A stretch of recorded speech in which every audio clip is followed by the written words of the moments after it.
کہا جا رہا ہے کہ یوگا تو صرف ایک ورزش ہے، اس کا کسی عقیدے، دھرم یا تہذیب سے کوئی تعلق نہیں۔ افسوس ہے کہ اس قدر جھوٹی بات بڑی جھٹائی اور بے شرمی سے وہ لوگ بھی کہہ رہے ہیں جو اچھی طرح جانتے ہیں کہ یوگا خالصتاً آرین قوم کے عقیدوں اور برہمنی رسوم و عبادت پر مبنی ایک عبادت ہے۔ یہ الگ بات ہے کہ کسی بھی طریقے عبادت کے کچھ جسمانی فوائد بھی ہو سکتے ہیں۔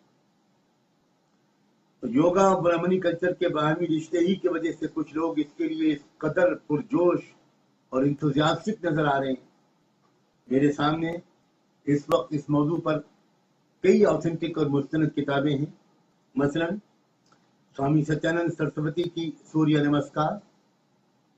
سوامی ستیانند سرسوتی جی کی آسن پرانایم، راجیو تریلوک کی سمپورن یوگ ودھا جو ہندی میں ہے، یوگ درشن مہارشی پتنجلی کی، اور light on yoga VKS Iyengar کی۔ ان کتابوں کے مطالعے کے بعد اس بارے میں ذرا بھی شک کی گنجائش نہیں رہتی کہ جس عمل کو یوگا کہا جاتا ہے وہ برہمنی عقائد اور ہندو مذہب کا ایک حصہ ہے۔ وہ ہرگز ایک ورزش نہیں ہے، صرف ایک ورزش نہیں ہے، بلکہ عبادت اور ریاضت کا ایک طریقہ ہے جس میں سورج کی طرف خدا کی حیثیت سے دھیان اور توجہ کو مرکوز کرنے کی اور کنسنٹریشن کی مشق کی جاتی ہے۔ اس پہلو پر بھی غور کیجیے کہ جو لوگ نہایت جوش و خروش کے ساتھ ملک کے ہر چھوٹے بڑے سے یوگا کرانے کی کوشش کر رہے ہیں، کیا ان سب کے اندر آپ کی صحت اور تندرستی کے لیے اتنی فکر آ گئی ہے، یا اس کی وجہ کچھ اور ہے؟ میں نہیں سمجھتا کہ جس کردار کے لوگ اس مہم میں پیش ہیں ان کے اصل مقصد کے بارے میں کسی بھی باہوش شخص کو کوئی بھی خوش فہمی ہو سکتی ہے۔ یہ سب کی صحت اور سلامتی چاہنے والوں کا انداز ہے کہ جن لوگوں کو یوگا اور سوریہ نمسکار نہیں کرنا ہے انہیں سمندر میں پھینک دینا چاہیے۔ ان لوگوں سے زیادہ مجھے دکھ ان نام نہاد سو کالڈ مسلمانوں پر ہوتا ہے جو مسلمانوں کو تلقین کر رہے ہیں کہ وہ کسی شک میں نہ پڑیں اور یوگا کریں۔ ہلکی سے ہلکی بات جو ایسے مسلمانوں کے بارے میں کہی جا سکتی ہے وہ یہ ہے کہ وہ بالکل ہی ناواقف اور بے خبر ہیں۔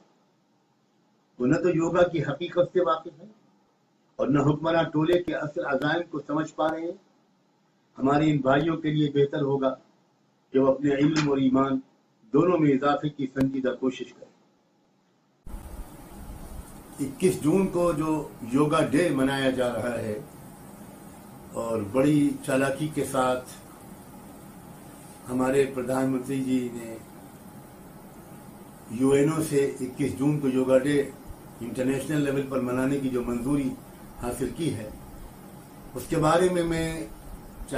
اس طرف بھی توجہ دلانا چاہتا ہوں کہ یہ 21 جون کی تاریخ کیوں چنی گئی۔ RSS کے جو فاؤنڈر تھے 21 جون 1940 میں وہ دنیا سے سدھارے تھے، تو یہ ان کی ایک یادگار ہے، اور گویا 21 جون کو یوگا ڈے منا کر RSS کے فاؤنڈر کی آتما کو یہ سندیش دینا ہے کہ جو کام آپ نے شروع کیا تھا، ہم نے 21 جون 2015 کو اس کام کو کافی آگے بڑھایا ہے۔ اب تھوڑے ہی دنوں کے بعد ہم اس بھارت میں جتنی بھی الگ الگ سنسکرتی اور دھرم کے ماننے والے لوگ رہتے ہیں ان پر ہم زندگی کے میدان کو تنگ کر دیں گے، اور یہاں تک کہ ان کو ہم برہمنیکل کلچر کے قبول کرنے پر مجبور کر دیں گے۔ 21 جون کی تاریخ کا یہ چننا خود یہ بتاتا ہے کہ یوگا صرف ایک ورزش نہیں ہے، اس کے پیچھے کوئی اور مقصد ہے۔ ہم سب کو اس مقصد کو سمجھ کر اس پر ریئیکٹ کرنا چاہیے۔